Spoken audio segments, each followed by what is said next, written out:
شام کا رقبے کے لحاظ سے آدھا مشرقی حصہ مکمل طور پر شامی فوجیوں کے وجود سے پاک ہو گیا ہے۔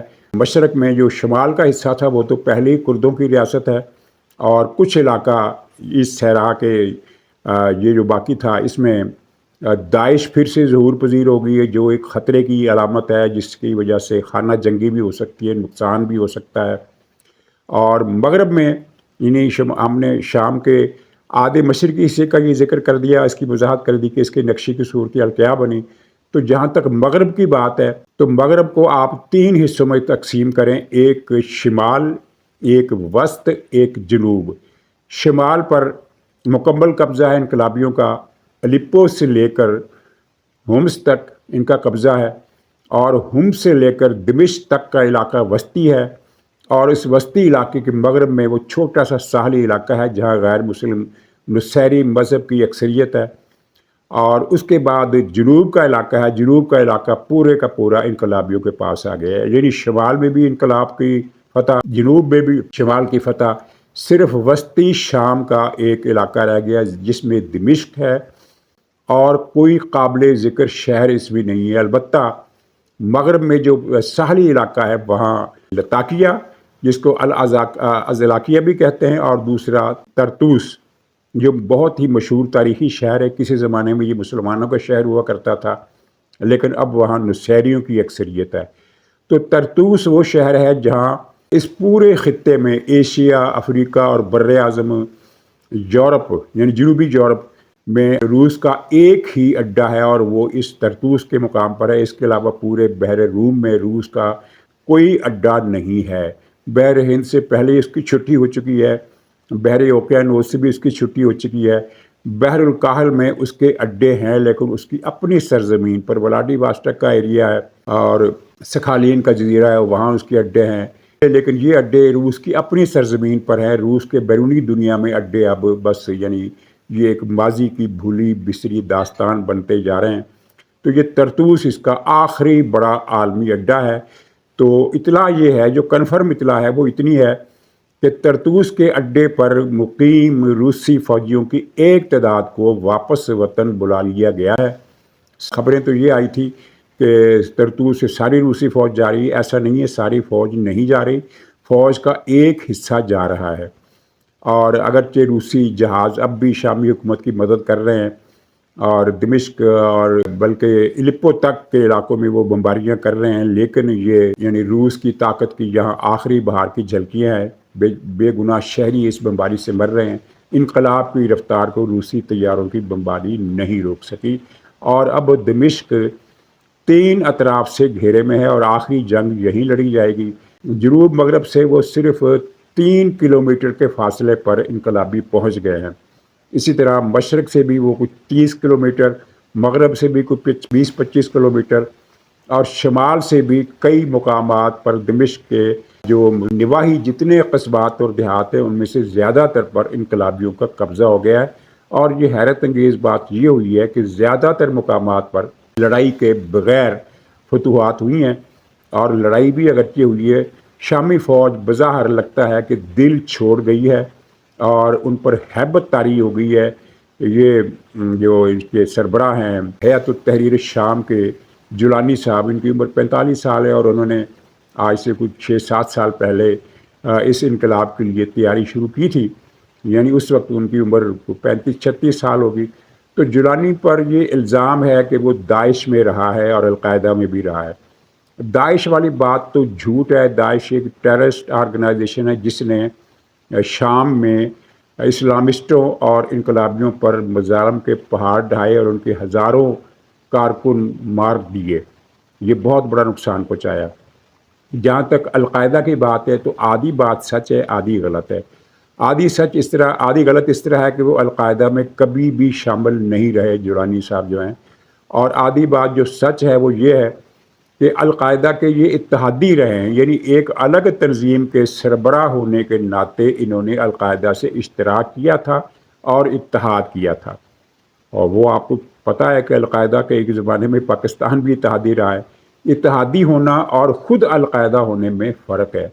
تو یہ جولانی صاحب القاعدہ کے نہیں ہیں، یہ اپنی ایک تنظیم ہے، اور یہ ان کی تنظیم میں جو ہراول یعنی جو کیا کہنا چاہیے، جو ذہنی اور نظریاتی طور پر جو لوگ ہیں جو اس پر مؤثر دھڑا ہے ان کا، وہ ہے اخوان المسلمون کا۔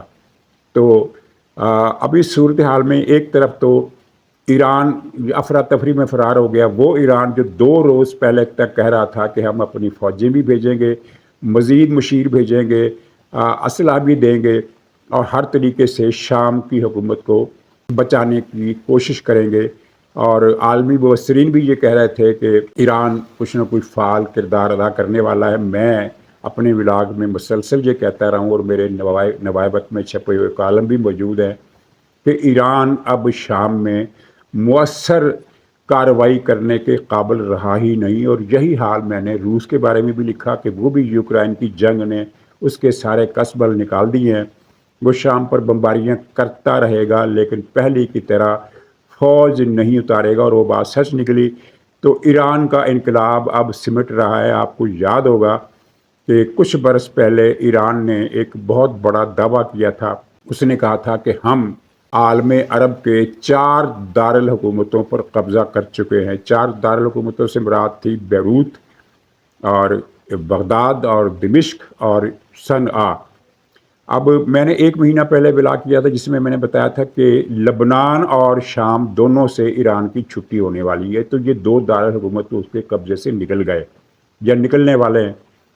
اور جہاں تک عراق کا تعلق ہے تو وہاں ایک قسم کا بڑا ایکویلبریم نازک سا موجود ہے، اس طرح کہ وہاں ایران کی حامی قوتیں بھی بہت طاقتور ہیں اور ایران کی مخالف قوتیں بھی بہت طاقتور ہیں۔ کوئی ایک فریق دوسرے فریق کو وہ فری ہینڈ نہیں دینا چاہتا، یعنی ایک توازن ہے، اور نہ وہ ان پر حاوی ہو سکتے ہیں پرو ایران، اور نہ یہ ان پر حاوی ہو سکتے ہیں جو ایران کے مخالف ہیں۔ اور سیدھی سی بات ہے کہ جو آیت اللہ باقر الصدر صاحب ہیں وہ عربوں سے دوستی چاہتے ہیں، جبکہ پرو ایران جو دھڑے ہیں وہ پرانی روایتی سوچ پر قائم ہے۔ عرب اور عجم کی جو آویزش چلی آ رہی ہے جنگ قادسیہ کے زمانے سے، وہ اس کو نہیں بھلا رہے، اور وہ تمام عربوں سے اس کا بدلہ لینا چاہتے ہیں۔ تو وہ دھڑا بھی بہرحال بہت طاقتور ہے۔ دونوں دھڑے عراق میں طاقتور ہیں، تو عراق کا دارالحکومت بغداد کسی حد تک ایران کی گرفت میں ہے اور کسی حد تک ایران کی گرفت میں نہیں ہے۔ اور شام میں جو کچھ ہوا ہے اور جو کچھ ہونے والا ہے، اس کے بعد عراق میں بھی کچھ نہ کچھ صورتحال تبدیل ہوگی۔ عراق اب پہلے کی طرح متحد ملک نہیں رہا۔ مثال کے طور پر اگرچہ یہ ایک وفاق ہے عراق، اور اس میں کرد ریاست وفاق کی ایک رکن کے طور پر شامل ہے، لیکن سب جانتے ہیں کہ عراقی کردستان اپنے طور پر ایک مکمل خود مختار ریاست بن چکا ہے، جو عراق کی بغداد کی حاکمیت اعلیٰ کو، آئینی حاکمیت اعلیٰ کو مانتا ہے، اس کی پارلیمنٹ میں بھی شریک ہے، لیکن کردستان میں وہ مکمل آزاد ہیں۔ یہ کرکوک اور موصل سے لے کر ترکی کی سرحد تک جو علاقہ ہے، اچھا خاصا علاقہ ہے، تو وہ عملاً جو ہے وہ بغداد سے ایک الگ لائن پر جا چکا ہے۔ اور اسی طرح ان کے جو عراق میں جو عرب آبادی ہے، خاص طور پر جو صوبہ انبار میں ہے اور کچھ دوسرے ملحقہ علاقوں میں ہے، تو ان میں بھی کچھ بے چینی پیدا ہو سکتی ہے شام کے واقعات کے بعد۔ اچھا، یہاں یاد آ گیا کہ یہ نصیری فرقے کی حکومت کو آج شام میں 54 سال ہو گئے۔ شام مسلمانوں کی بھاری اکثریت کا ملک ہے، یعنی 77% آبادی وہاں کی سنی مسلمان ہے، اور یعنی 80% آبادی مسلمان ہے، جن میں سے 77 کا تناسب سنی ہے اور 3 ہے اہل تشیع، اور 10% نصیری فرقہ ہے اور 10% عیسائی برادری ہے۔ تو یہ نصیری فرقہ 10% 1971 سے شام پر قابض ہے۔ انہوں نے بطور نصیری قبضہ نہیں کیا تھا، قبضہ انہوں نے کیا تھا بیس پارٹی، ایک کمیونسٹ انقلابی ترقی پسند پارٹی۔ ان دنوں میں سوویت یونین اور امریکہ کی جنگ چل رہی تھی، تو عرب ملکوں میں سوشلزم اور کمیونزم کے حامی بہت جوش میں تھے اور انقلابی تھے، تو عراق پر بھی انہوں نے قبضہ کر لیا، شام پر بھی قبضہ کر لیا۔ عراق میں صدام بعد ازاں کمیونزم سے پیچھے ہٹ گیا اور وہ مذہب کی طرف چلا گیا، جبکہ شام میں حافظ الاسد اس نے بھی کمیونزم کی پیروی چھوڑ دی اور وہ اپنے قبیلے اور اپنے مذہب کے لیے سرگرم ہو گیا۔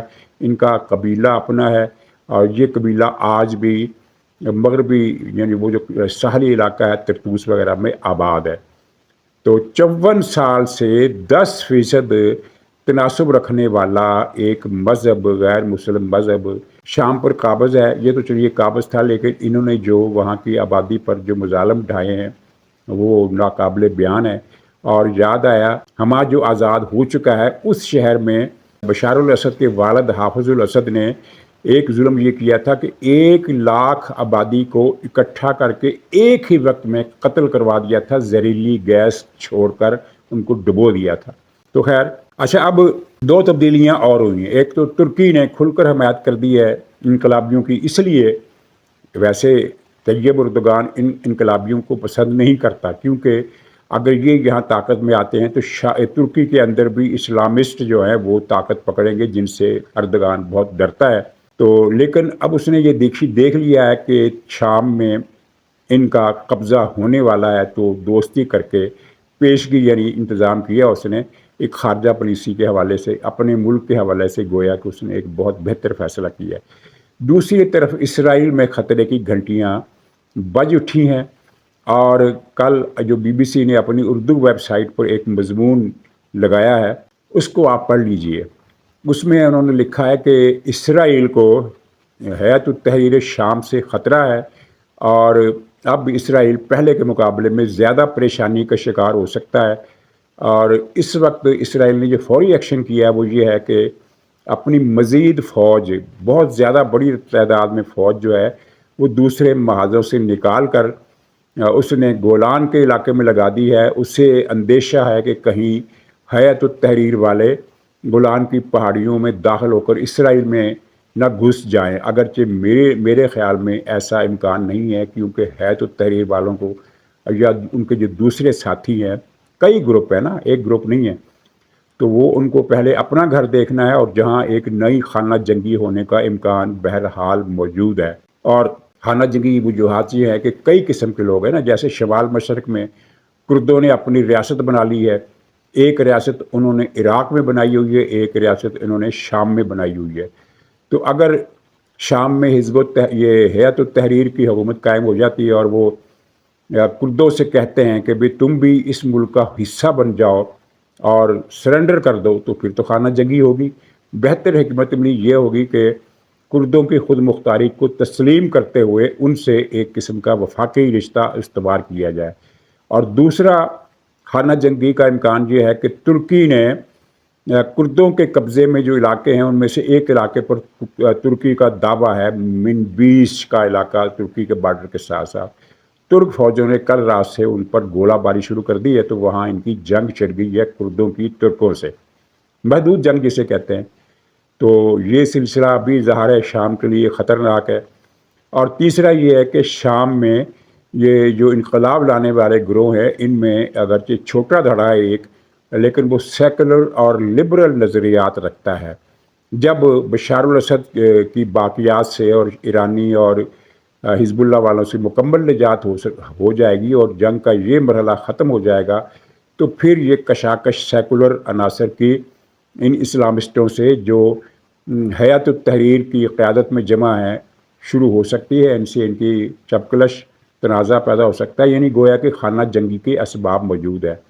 تو اب آپ ایک مرتبہ نقشہ دیکھ لیجئے شام کا، آپ کو منظر واضح ہو جائے گا کہ شمال مشرق میں بہت بڑا علاقہ کردوں کے پاس ہے، اور شمال مشرق کے جنوب میں جو صحرا ہے وہ اس پر کچھ بہت سارا علاقہ ایسا ہے جس پر کسی کی ریٹ نہیں ہے۔ ایک علاقہ ایسا ہے جس پر امریکہ نے قبضہ کر رکھا ہے، یعنی عراق اور اردن کا بارڈر جہاں شام کے بارڈر سے ملتا ہے ایک نقطے پر، اس نقطے کے گرد آپ ایک نیم دائرہ لگائیں بہت بڑا کئی 100 کلومیٹر کا، تو وہ امریکہ کے قبضے میں ہے۔ اور پھر اسی صحرا میں داعش نے پر پرزے پھر سے نکالنے شروع کر دیے ہیں، انہوں نے کئی قصبات اور دیہات پر قبضہ کر لیا ہے۔ تو ان کی کشمکش بلکہ خونی تصادم ہیئت التحریر والوں سے ہونا ہے۔ تو یہ شام کے حوالے سے منفی خبریں ہیں، اور جو مثبت صورتحال ہے وہ تو آپ دیکھ ہی رہے ہیں۔ اب یہ دیکھنا ہوگا کہ اسرائیل کا اس تنازع میں کیا کردار ہوگا؟ میرا خیال ہے کہ وہ فوری طور پر اسرائیل شام کے اندر کوئی فوجی مداخلت نہیں کرے گا، یہ اس کے اپنے مفاد اور اس کی طاقت سے باہر بات ہوگی، لیکن وہ ٹھنڈے پیٹوں اس کو برداشت بھی نہیں کرے گا، اور ٹھنڈے پیٹوں اس کو امریکہ بھی برداشت نہیں کرے گا، کیونکہ امریکہ حیات التحریر والوں کو بھی دہشت گرد قرار دے چکا ہے۔ تو بہرحال پاکستان کے لیے اس میں اچھے حالات یوں بنتے ہیں کہ الزینبیون کے سینکڑوں لوگ یہاں شام جاتے تھے اور دہشت گردی کی ٹریننگ لے کر آتے تھے، پھر پاکستان میں آ کر بم دھماکے کرتے تھے، قتل و غارت گری کرتے تھے، وہ سلسلہ بند ہو جائے گا۔ تو 54 سال کے بعد شام ایک نئی صبح کی دہلیز پر ہے، اور ہم نے ماضی میں دیکھا ہے کہ کئی اچھی پیش رفت والے واقعات ہوتے ہیں، لیکن دشمن زیادہ چلاک، زیادہ کئیاں اور زیادہ طاقتور ہے، وہ ان چیزوں کو سبوتاژ کر دیتا ہے۔ تو ہم نے یہ دیکھنا ہے کہ شام میں اس صورتحال کا یہ پہلا مرحلہ مکمل ہونے کے بعد نیا مرحلہ کن سازشوں کا نشانہ بنے گا۔ انشاءاللہ اگلے ولاگ میں ملاقات ہوگی، تب تک کے لیے خدا حافظ۔